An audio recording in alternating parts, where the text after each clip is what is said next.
He thought the fire ruined his life. Then a billionaire knocked on his door. Before we begin, I'd love to know something. Where in the world are you listening from? Tell me in the comments. I love seeing how far these stories travel. And if you enjoy stories like this, make sure to subscribe so you don't miss the next one. And tell me in the comments what you think about this story when it's over. I really love reading your thoughts. I used to think life fell apart slowly, bill by bill, problem by problem, bad day after bad day. But sometimes it happens in one night. One terrible, blazing, screaming night. And when it's over, you are left standing in the ashes wondering who you are anymore. My name is Jacob Turner. I'm 36 years old, and I'm a single dad to the only thing in this world that truly matters. My 7-year-old daughter, Lily. We live, or lived, on a modest farm in Willow Creek, Montana. Nothing grand, nothing rich, nothing that would impress anyone scrolling past it online. It was the kind of place most people forget exists. A red barn with peeling paint. A small white farmhouse with a crooked porch. Fields where the sunrise rolled in like golden waves every morning. It was quiet, honest, simple, and it was all I had left. I inherited the farm after my father passed sudden heart attack just months after my wife, Emily, died in childbirth. People like to say time heals all wounds. They're wrong. You don't heal. You learn how to carry things. And that farm became the way I carried my grief. Fixing fences, repairing tractors, planting corn, feeding cattle. My hands stayed busy so my mind wouldn't break. But grief is expensive. Repairs cost money. Veterinarians cost money. Fuel costs money. And when drought comes, and markets drop, and banks raise interest, a small farmer, like me, with no wife, no wealthy parents-in-law, no backup plan, gets buried. I was behind on payments, behind on taxes, behind on everything. But I kept telling myself, if I can just get through one more season, things will turn around. That was the lie that helped me sleep. Until the night the fire came. The smell of smoke. It started with the dogs barking. Then the wind changed, and I smelled it. Burning. Not wood stove smoke. Not someone burning leaves. This was sharp, angry, suffocating fire. I bolted outside barefoot, heart hammering. The barn was glowing orange at the base. Then in seconds, flames shot up the side like a hungry monster climbing a ladder. "Dad?" Lily's small voice called from the porch. Her hair was messy, pajamas printed with tiny horses. She rubbed her eyes, confused. My worst fear surged through me. "Stay inside," I yelled. "Don't move. Do you understand me?" She froze, and I ran. I didn't think about myself. I didn't think about the dead. I didn't think about anything except the animals. They depended on me. I grabbed the barn door. Heat tore through my skin. The sound inside screaming, hooves slamming, terrified animals banging against the stalls will live inside my nightmares forever. "Yeah!" I shouted, coughing, swinging the door wide.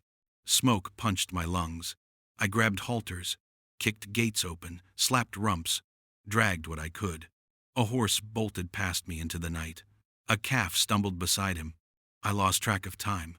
It was chaos. Fire cracking, metal snapping, the air turning into poison. I slipped on something wet and hit the ground hard. For a moment, I couldn't breathe. Then I heard it. "Daddy!"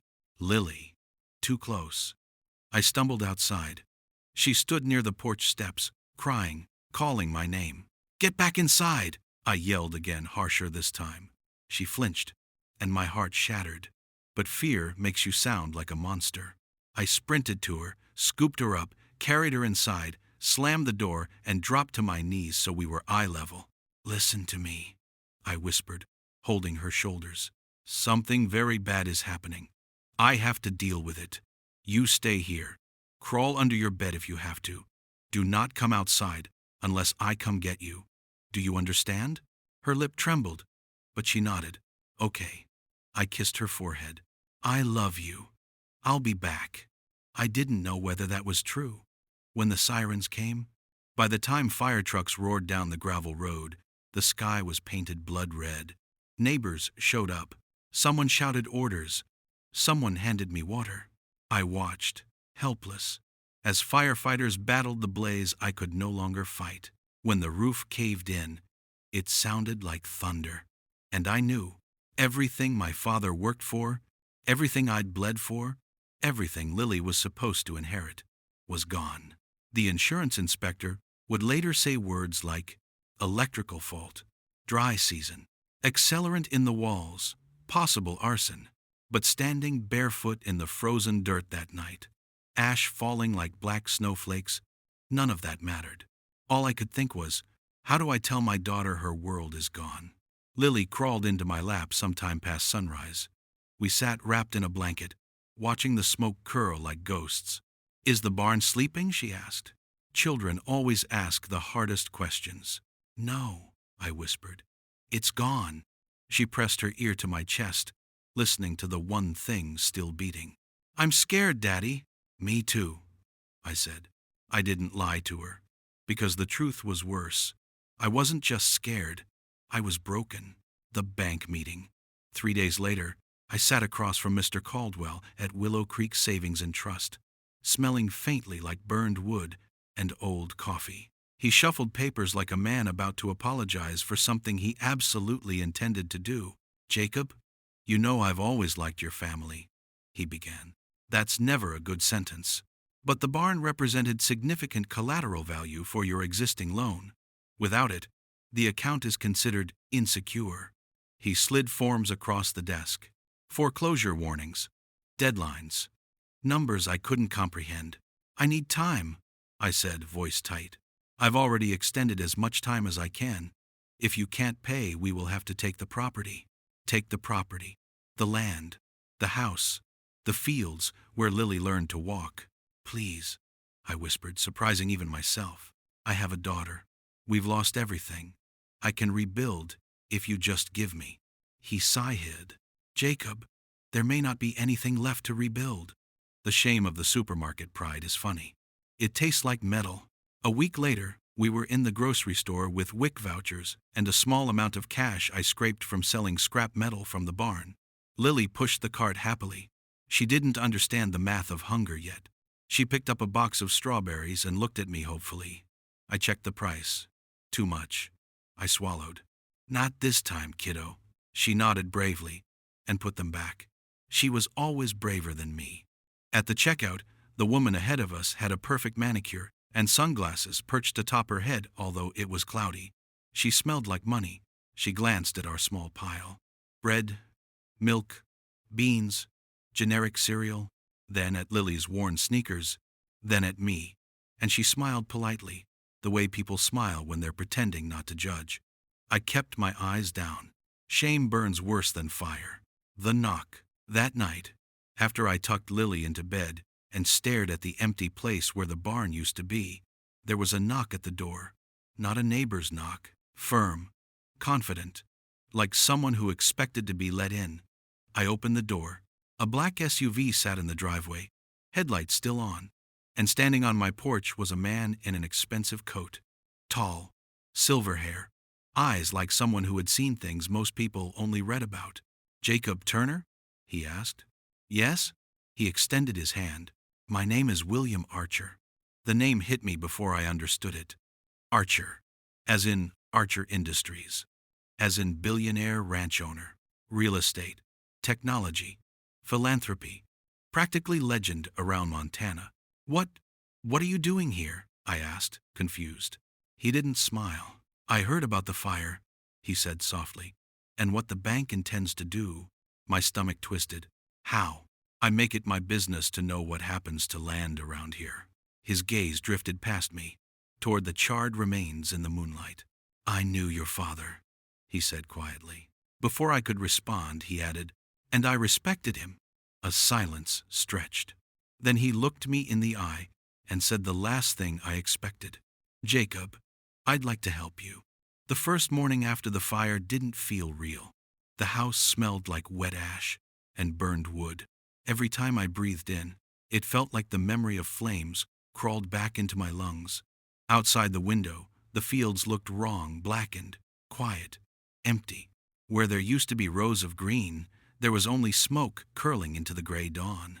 My son, Noah, slept on the couch, curled under a blanket that smelled like smoke and old laundry detergent.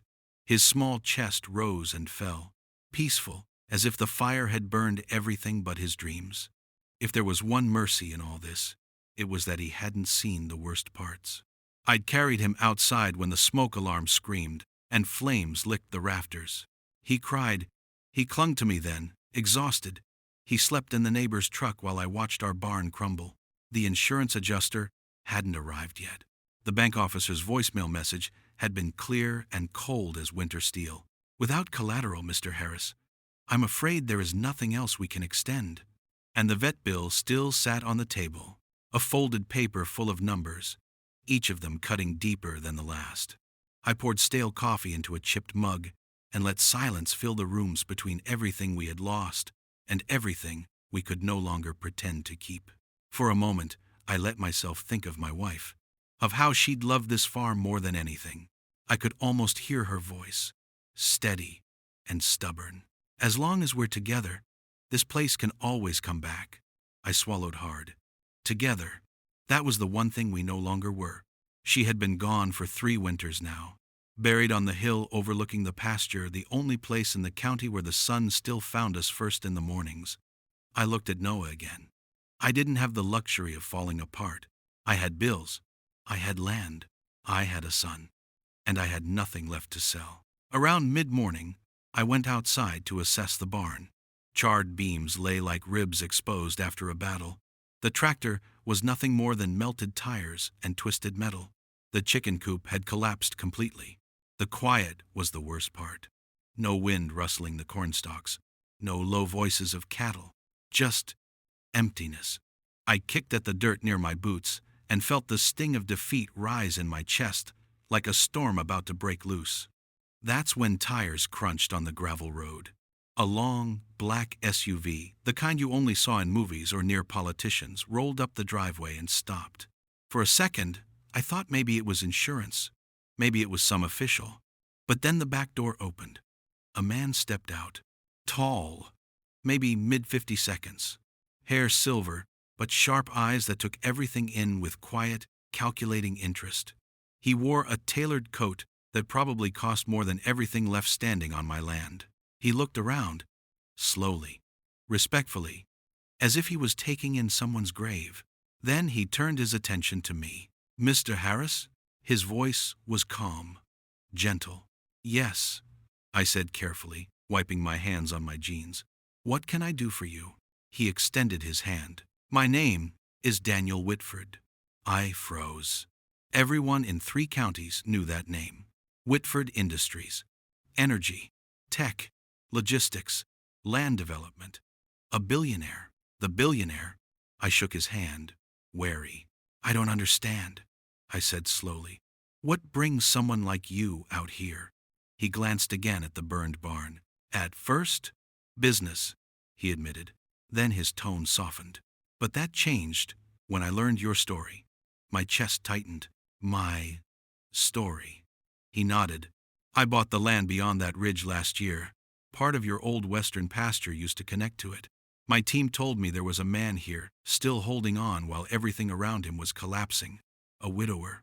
A single father. Someone who refused to leave. His gaze was steady. And then there was the fire. My jaw clenched. Look, if you're here to make another offer on the land, I already told the others. He lifted his hand. I'm not here to buy your land. The words hung there. Unexpected. Almost unbelievable. I stared at him. He continued. I want to rebuild it. For a moment, everything inside me went silent. No thoughts. No heartbeat. Just disbelief. I don't take charity, I said quietly. He actually smiled. Good, because I'm not offering charity. He motioned toward the ash-covered fields. I'm offering a partnership. I frowned. What kind of partnership? He walked toward the remains of the barn, stepping carefully, as if each burnt piece deserved respect. My father grew up on a farm like this, he said softly, owned by someone very much like you. He worked dawn till dusk, learned resilience, discipline, responsibility. Those lessons built everything I have today. He paused. But those farms are disappearing. Bought out, paved over, forgotten. He turned back to me. I want to prove something. I want to show there's still a future for people willing to work. Land, not just corporations. He reached into his coat and pulled out a rolled set of papers. Blueprints. You rebuild with me. We restore the barn, upgrade the equipment, add a modern greenhouse, solar infrastructure, smarter irrigation, a farm that belongs to you, but supported by me. My heart hammered. Why me? I whispered. He held my eyes. Because when everything burned, you didn't walk away. Then he added quietly, and because my daughter knows your son. Confusion flashed across me. Your daughter? He nodded. She volunteers at the school. She saw the fire from the news. She told me, Dad, if you're going to save land anywhere, save his. A long silence stretched between us. Wind finally swept across the scorched field. I thought about Noah, about my wife, about every night I nearly gave up. This sounded unreal, dangerous, too good. What's the catch? I asked. He didn't hesitate. You work harder than ever. You let my team come in. You learn new systems. You sign nothing until every word is read twice. You stay honest, transparent. He took a breath. And if after 2 years you don't like it, you walk away with your land restored. No debt. Emotions swelled up inside me. Sharp and overwhelming.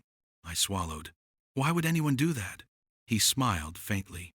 Because I wish someone had done it for my father. Behind us, the house door creaked open. Noah stood there rubbing his eyes, hair sticking up, wrapped in that smoky blanket. He looked so small, so fragile. Whitford followed my gaze. His expression changed, softened. He lowered his voice. Let me help you give him something to believe in again. The wind carried ash into the sunlight. I looked at my burned farm, then at my son, then at the billionaire standing in my driveway like some impossible answer to a prayer I never dared to say out loud. I exhaled, and for the first time since the fire, I allowed myself to hope. The night the barn finally stood finished, the air smelled of fresh lumber and hay instead of smoke. For the first time since the fire, the farm felt alive again. Light poured from the windows. Tools hung neatly on the wall. Rows of new equipment gleamed like something out of a dream. Horses shifted in their new stalls, calm and safe. And Matthew stood there, hands tucked into his pockets, trying not to cry. 3 months earlier, he'd stood in the same spot, staring at black ash and broken wood. He remembered thinking, it's over. My life is over. But now, his daughter Lily ran through the barn, boots kicking up dust, laughing like a kid again, instead of the quiet, worried little soul she had been. She stopped and spun around. Daddy, it's perfect. He knelt and wrapped his arms around her. It's perfect because you're here. And he meant it. Every board, every nail, every sunrise they waded through. It all led to this moment. The billionaire came back. Headlights rolled into the driveway. Matthew wiped his hands on his jeans and stepped outside. The familiar black car stopped, and the man stepped out, the same billionaire who had first shown up after the fire. Thomas Hale. Sharp suit, calm voice, eyes that noticed everything. But tonight, he smiled warmer than usual. Looks like you didn't just rebuild, Thomas said, gazing at the barn. You reinvented it. Matthew shook his head. I didn't do this alone. Thomas nodded, knowing exactly what he meant. Workers, neighbors, the community. And Emily. She stepped out from the side of the house, brushing her hair behind her ear, pretending she hadn't been watching nervously from the porch. She had shown up after the fire with nothing more than a borrowed truck full of donated supplies, and somehow had become part of their everyday life. Cooking meals, helping Lily with homework, laughing at Matthew when he forgot his tools on the roof again. She didn't try to save them. She just stayed. And sometimes staying is the bravest thing a person can do. Thomas approached Matthew again. I didn't tell you everything the first day I came. he said quietly. Matthew frowned. Thomas looked out at the fields. My father grew up on a farm, lost it when their barn burned down. No one helped them. No bank, no neighbors, no one. He swallowed. He worked himself to death, believing life only takes. Matthew's chest tightened. And your daughter? Thomas glanced toward Lily, who was chasing a cat around the house. She reminded me of him, fighting to smile when everything hurts. That day after the fire, Thomas could have driven by. Instead, he turned in. And it changed all of them. An offer he didn't expect. Thomas reached into his jacket and pulled out an envelope. Matthew stiffened.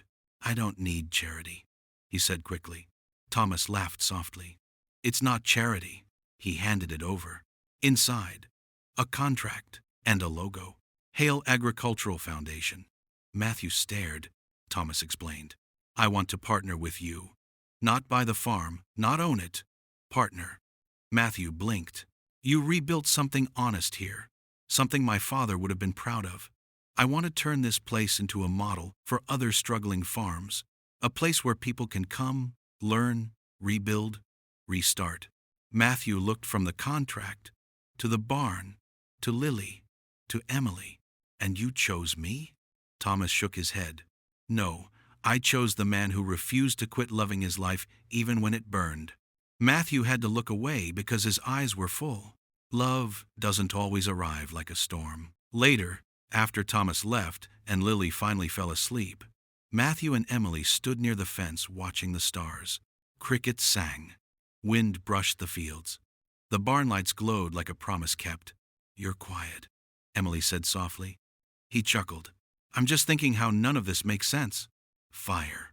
Loss. A billionaire on his doorstep. A new chance. Her. Maybe it doesn't have to, she said.